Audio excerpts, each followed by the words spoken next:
आप सभी को कैसे हैं आप लोग। उम्मीद है आप सब अच्छे होंगे एवं अपने बोर्ड परीक्षा के पठन पाठन में लगे होंगे।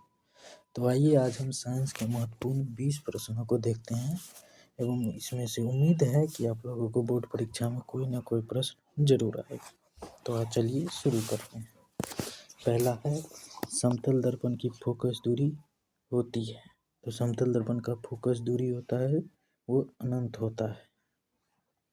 दूसरा प्रश्न है वास्तविक प्रतिबिंब दर्पण के किस ओर बनती है।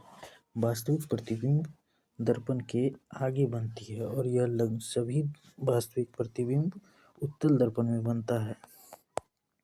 यहाँ से आप अगर यहाँ वस्तु रखते हैं तो यहाँ पे प्रतिबिंब जो बनेगा वो आपको वास्तविक प्रतिबिंब होगा। अगला प्रश्न है यदि आपतन कोण 30 डिग्री हो तो परावर्तित किरण एवं आपतित किरण के बीच कौन होगा। तो ये न्यूमेरिकल टाइप पे हो गया। तो इसको आइए हम लोग बना के देखते हैं कैसे सॉल्व होगा। ये हो गया आपका समतल दर्पण, ये हो गया अभिलंब, ये हो गया आपतित किरण और ये हो गया परावर्तित किरण। जैसा कि पता है परावर्तन के नियम के अनुसार कोण I और कोण R दोनों बराबर होता है। यहाँ पे दिया हुआ है आपतन कोण जो कि 30 डिग्री है अर्थात ये 30 डिग्री है और हमसे पूछ रहा है परावर्तित किरण एवं अपवर्तित किरण के बीच का कोण अर्थात हमसे ये पूरा कोण पूछ रहा है। अर्थात हमसे कोण I और प्लस कोण R दोनों पूछ रहा है। कोण I यहाँ पे 30 डिग्री है एवं कोण I जितना होता है उतना ही कोण R होता है। तो ये भी हुआ 30 डिग्री, दोनों को मिला के यहाँ पे 60 डिग्री आंसर हुआ जो कि है ऑप्शन नंबर डी। चलिए चौथा क्वेश्चन है एक दर्पण पर आपतित प्रकाश की चाल c है तो परावर्तित प्रकाश की चाल कितनी होती है। अगर कोई वस्तु कोई प्रकाश दर्पण की ओर c चाल से आता है तो वह परावर्तित प्रकाश c/4 चाल होगा। यहाँ c/4 चाल है ऑप्शन नंबर सी। अगला प्रश्न है गोलीय दर्पण में कार्तिकीय चिन्ह परिपाटी के अनुसार मूल बिंदु लिया जाता है। मूल बिंदु ध्रुव पर होता है। छठा प्रश्न है जब प्रकाश सघन से विरल माध्यम में जाती है तो उसकी गति क्या होती है।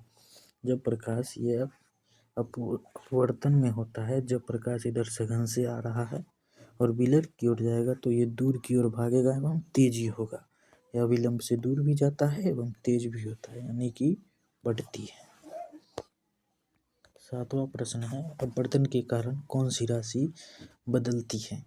अपवर्तन के कारण आवृत्ति भी बदलती है और तरंग दैर्ध्य भी बदलती है परंतु अपवर्तन में रंग नहीं बदलती अर्थात ऑप्शन नंबर डी हो जाएगा, ए एवं बी दोनों। आठवां क्वेश्चन है 50 सेंटीमीटर फोकस दूरी वाले लेंस की क्षमता। तो आपको शक्ति का फॉर्मूला पता होगा 1/f।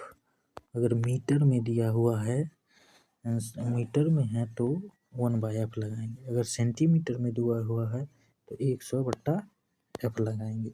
यहाँ फोकस दूरी जो है यहाँ पे सेंटीमीटर में है तो 100/50 काटेंगे तो 2 आएगा यानी कि 2 डायप्टर इसका सही उत्तर है।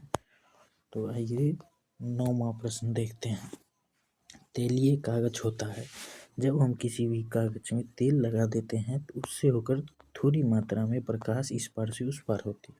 अगर थोड़ी मात्रा में प्रकाश इस पार से उस पार होती है तो उसे पारभाषक कहते हैं। अगर प्रकाश अच्छे से इस पार से उस पार हो जाए तो उसको पारदर्शक एवं जिसमें प्रकाश इस पार से उस पार नहीं होता है उसको अपारदर्शक कहते हैं। 10वां प्रश्न है प्रकाश की चाल न्यूनतम होती है। प्रकाश की चाल न्यूनतम कांच में होती है। 11वां प्रश्न है निम्नलिखित में से किस भाग पर मानव नेत्र में किसी वस्तु का प्रतिबिंब बनता है। तो दृष्टि पटल पर बनता है यानी कि रेटिना पर। नेत्र का पारदर्शी अग्रभाग कहलाता है। नेत्र का पारदर्शी अग्रभाग कॉर्निया कहलाता है। तो यहाँ बी ऑप्शन सही होगा। बाइफोकल लेंस द्वारा कौन सा दोष सुधारा जाता है? बाइफोकल लेंस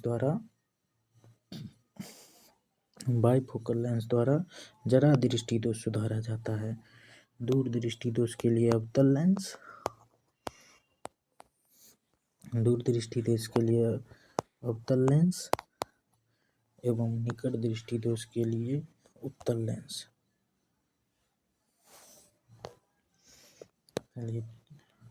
रॉड्स कोशिकाएं किसके प्रति संवेदनशील होती हैं? रॉड्स कोशिकाएं धुंधली रोशनी के लिए, यानी कि जो कम प्रकाश आती है उसके लिए संवेदनशील होती है। 15वां क्वेश्चन है, ब्लाइंड स्पॉट में नहीं होता। ब्लाइंड स्पॉट में नहीं होता, ब्लाइंड स्पॉट में नहीं होता है, यानी कि रॉड्स और कोन्स ब्लाइंड स्पॉट में नहीं होता। विद्युत फ्यूज विद्युत धारा के किस प्रभाव पर कार्य करते हैं? विद्युत फ्यूज विद्युत धारा के ऊष्मीय प्रभाव पर कार्य करते हैं। किसी पे हीटर भी कार्य करता है। विद्युत उपकरण में धन और ऋण का चिन्ह नहीं होता, तो इसमें आमीटर में तो प्लस माइनस का चिन्ह होता है, वोल्ट मीटर में भी प्लस माइनस का चिन्ह होता है, विद्युत सेल में भी प्लस माइनस का चिन्ह होता है, परंतु कुंडली में प्लस माइनस का चिन्ह नहीं होता, क्योंकि कुंडली इस प्रकार का होता है, इसमें प्लस माइनस का चिन्ह नहीं होता है।